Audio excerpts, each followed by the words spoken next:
ওই ভাই বোঝে যেই ভাই প্রবাস জিন্দেগি কাটায়। প্রবাসে না গেলে কষ্ট বোঝা যায় না।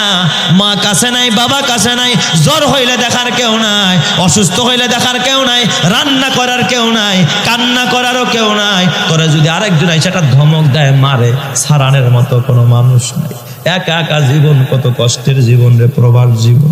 এর থেকে জেলখানায় বন্দি থাকা আরো ভালো। এত কষ্ট করে আমার প্রবাসী ভাইয়েরা, আমার যুবকেরা, ও এলাকার মা বোনেরা, ও বিবিরা, যার স্বামী প্রবাসে থাকে, বিবি গো, কথা দিয়া স্বামীরে কষ্ট দিবি না।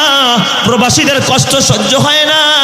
এ আমার বাজার, ওই 10 জন প্রবাসীর ভিতরে এক প্রবাসী ভাই আমারে বুকে নিয়া হাউ মাউ করে কান্দে। আমি বলি, যুবক রে, তুই এত কান্দুস কা? তোর চোখে পানি কা? যুবক আমার ডাক দেয়া কয়, হুজুর, আমি তো কষ্ট সহ্য করতে পারি না। ছোট্টবেলায় আমার মা একটা মুহূর্ত আমার দূরে রাখতো না। আমার মা আমার এত ভালোবাসতো, আমার বাবা আমার এত ভালোবাসতো।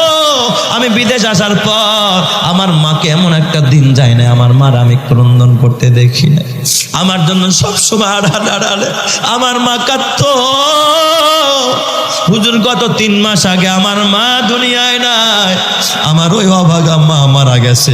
আমি মাত্র আসছি, আকামা পাই না, এখন আমি দেশেও যাইতে পারি না, মায়ের কবরটাও দেখতে পারি নাই। মারে মরার পর একটা নজর দেখবো তাও পারি না। হুজুর, এখন আমি আর রাতের বেলায় ঘুমাইতে পারি না, কারণ আমি আসলাম মার জিন্দা রাইখা, এখন বাসায় গিয়া দেখবো আমার মা কবরে শুয়ে আছে। আমি তো আমার মারে এখন কিছু খাওয়াইতে পারবো না। জনম ভইরা আমার মা মুখের খাবারটা আমারে খাওয়াইলো। জনম ভইরা আমার মা আমারে আদর দিল, সোহাগ দিল, ভালোবাসা দিল। আমার জন্য আমার মা এত কষ্ট করলো। কিন্তু আমি প্রবাস জিন্দেগিতে এখন টাকা কামাই, হয়তো লক্ষ লক্ষ টাকা নিয়ে বাসায় যাব, কিন্তু মারে পাবো না।